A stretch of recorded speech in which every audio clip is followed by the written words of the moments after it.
नमस्कार साथियों, जीके गुरुजी अड्डा के यूट्यूब प्लेटफॉर्म पे आप सभी का हार्दिक स्वागत है। शिक्षा सेवा चयन आयोग की अध्यक्ष महोदय ने दे दिया है इस्तीफा। राम सूचित को कार्यभार दे दिया गया है कार्यवाहक अध्यक्ष के रूप में। प्रोफेसर कीर्ति पांडे ने 22 को ही दे दिया था इस्तीफा। नए अध्यक्ष के चयन का विज्ञापन जारी हो गया है। ठीक है, चलिए, वरिष्ठतम सदस्य राम सूचित जो कि न्यायाधीश भी रह चुके हैं, इनको जिम्मेदारी दी गई है।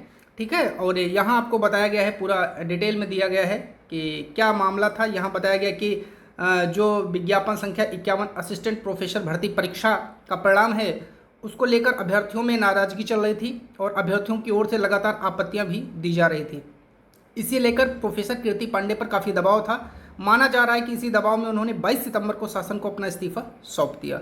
हालांकि उन्होंने व्यक्तिगत कारण बताए हैं और कोई बात उन्होंने नहीं की है, और शासन ने शुक्रवार को उनका इस्तीफा मंजूर भी कर लिया है।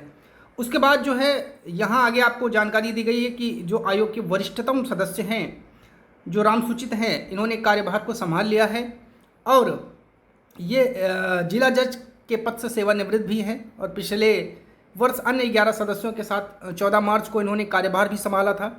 अब उन्हें अध्यक्ष पद की जिम्मेदारी सौंपी गई है। शासन की ओर से नए अध्यक्ष के चयन के लिए भी विज्ञापन जारी कर दिया गया है और राम सूचित ने अध्यक्ष की नियुक्ति तक इस पद पर रहेंगे।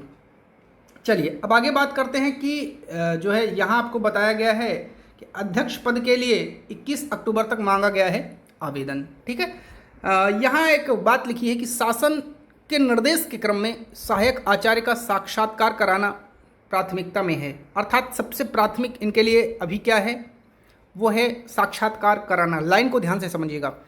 अन्य पदों के लिए भर्ती परीक्षाओं की प्रक्रिया भी शुरू की जाएगी, मतलब चल नहीं रही है, अभी शुरू की जाएगी। इसके साथ उच्च माध्यमिक, बेसिक और व्यावसायिक शिक्षा आदि विभागों से अधियाचन प्राप्त कर विज्ञापन निकाले जाने की प्रक्रिया शुरू होगी। और ये आपके जो नए अध्यक्ष महोदय बनाए गए हैं, उनका बयान है।